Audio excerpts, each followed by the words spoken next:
आज के इस वीडियो लेक्चर में हम डिस्कस करेंगे जो 2020 में माइक्रोवेव इंजीनियरिंग का पेपर आया है, इसके जितने भी ऑब्जेक्टिव क्वेश्चंस होते हैं उनके solutions.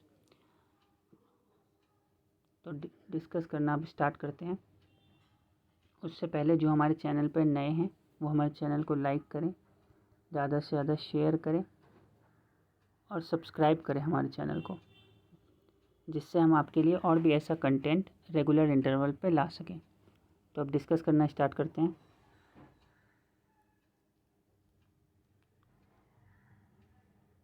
Which of the following statement is correct? Drift space is beyond catcher cavity. Drift space is beyond buncher cavity. Drift space is between catcher and buncher cavity. या D none of these. So सबको पता है ये काफ़ी simple question है। इसका correct answer होगा कि drift space is between catcher and buncher cavity. Correct answer is option number C. In which of the following frequency range klystron is operated? तो 250 मेगाहर्ट्ज़ से 100 गीगाहर्ट्ज़, 50 मेगाहर्ट्ज़ से 100 megahertz, 250 kilohertz से 100 megahertz या 5 megahertz से 15 megahertz. तो देखिए जो frequency range होता है ना क्लेस्ट्रॉन का, वो एक्चुअली मेगाहर्ट्ज़ से गीगाहर्ट्ज़ तक होता है। तो करेक्ट आंसर होना चाहिए आपका option number A.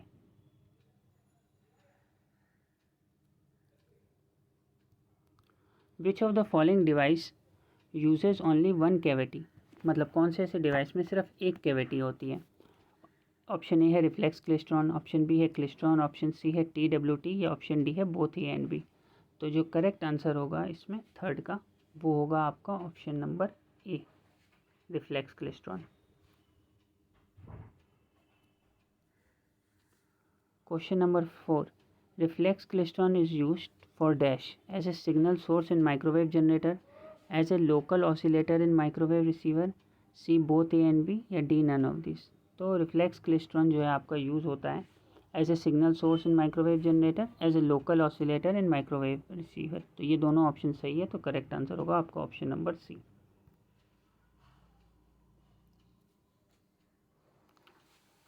Question number 5, which of the following devices uses helix? Helix किस में यूज़ होता है? क्लेस्ट्रॉन में, रिफ्लेक्स क्लेस्ट्रॉन में, TWT में या D none of this. Correct answer होगा आपका option number C, travelling wave tube में। Question number 6. Which of the following statement is correct for magnetron? It is called cross-field tube. Its efficiency is below 20%. It is used as oscillator या D both A and C. तो 6 का जो correct answer होना चाहिए आपका, वो होगा आपका option number D, both A and C।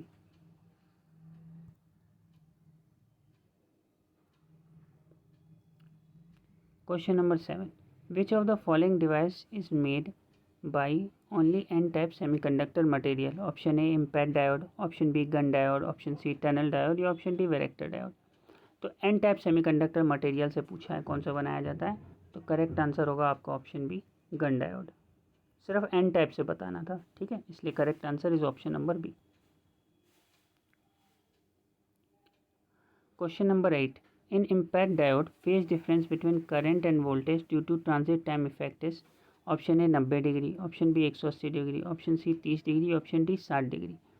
तो जो फेज डिफरेंस होता है करंट एंड वोल्टेज के बीच ट्रांजिट टाइम इफेक्ट के कारण इम्पैक्ट डायोड में, वो होता है 90 डिग्री का। तो करेक्ट आंसर होगा option number A, which is 90 degrees.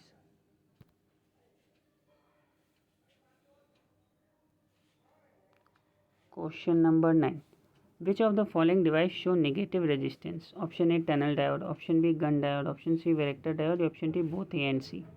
तो देखिए टनल डायोड और गन डायोड दोनों नेगेटिव रेजिस्टेंस शो करता है। तो अगर ऑप्शन डी होता बोथ ए एंड बी, तो ऑप्शन डी टिक कर देते। तो अभी मतलब आप देख सकते हो, तो इसमें आप ए भी सही कर सकते हो, बी भी लिख सकते हो, लेकिन वैरेक्टर डायोड आंसर नहीं होगा। तो option A and B correct होना चाहिए। तो A and B both are correct.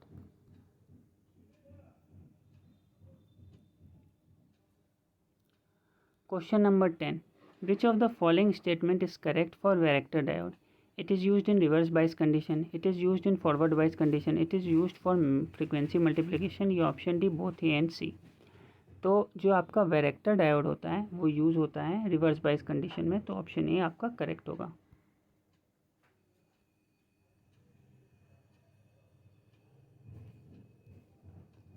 Question number 11, waveguide supports TE mode only, TM mode only, TEM mode only या both TE and TM modes.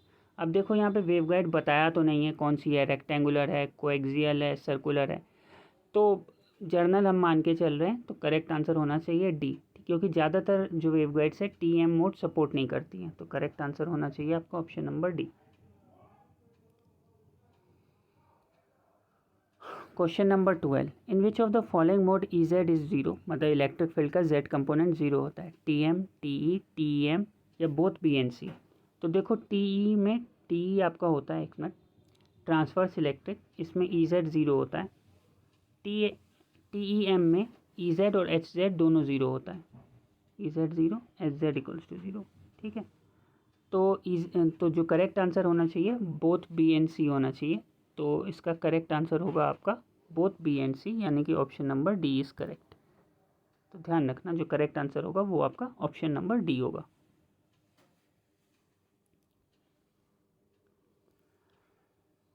Question number 13, group velocity of A wave travelling in A waveguide is.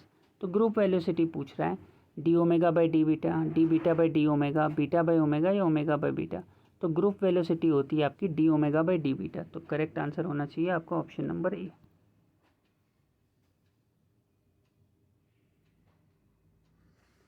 Question number 14, which of the following is dominant mode for TE mode in circular waveguide.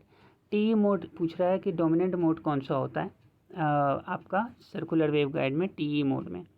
तो option ए है TE01, option B है TE12, option C है TE11 या option D है TE21। तो 14 का जो correct answer होगा वो होगा आपका ऑप्शन नंबर सी, जो कि होगा TE11।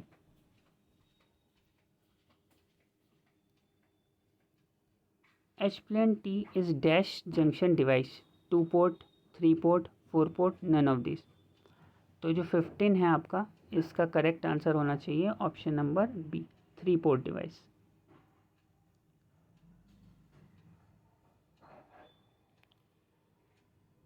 Question number 16, in directional coupler incident power is applied at, option A port 1, option B port 2, option C port 3, option D port 4। तो डायरेक्शनल कपलर में इंसिडेंट पावर पोर्ट 1 पे अप्लाई किया जाता है, तो करेक्ट आंसर होना चाहिए आपका ऑप्शन नंबर ए।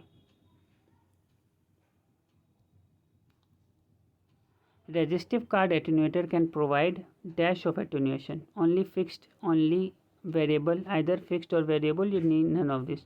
तो रेजिस्टिव कार्ड एटेन्यूएटर जो यूज़ होता है ना, वो वेरिएबल अमाउंट की एटेन्यूएशन प्रोवाइड करने के लिए यूज़ होता है, तो correct answer is option number B. Horn antenna is use for dash of microwave signal, transmission, reception, both A and B या डी नन ऑफ दिस। तो हॉर्न एंटीना जो हम लोग यूज़ करते हैं मतलब ये बहुत सारे टाइप्स के होते हैं, तो किसके लिए यूज़ होता है, transmission, reception, both A and B या D none of this. Correct answer होना चाहिए C, both A and B.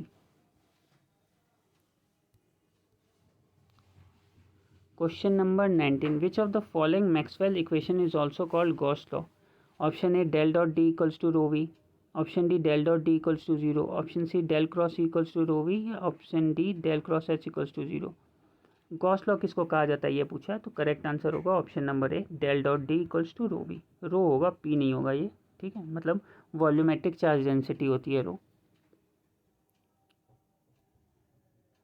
Question number 20, which of the following antenna is also called dish antenna, horn antenna, parabolic antenna, slot antenna या none of this. तो dish antenna किसको कहते हैं, parabolic antenna, क्योंकि parabola का shape में होता है, तो इसीलिए पैराबोलिक एंटीना को डिश एंटीना भी कहते हैं। तो करेक्ट आंसर होना चाहिए आपका ऑप्शन नंबर बी। तो ये आपके 20 ऑब्जेक्टिव क्वेश्चंस डिस्कस हो गए, और अगर आपको ये वीडियो पसंद आए तो हमारे चैनल को लाइक, शेयर एंड सब्सक्राइब करें।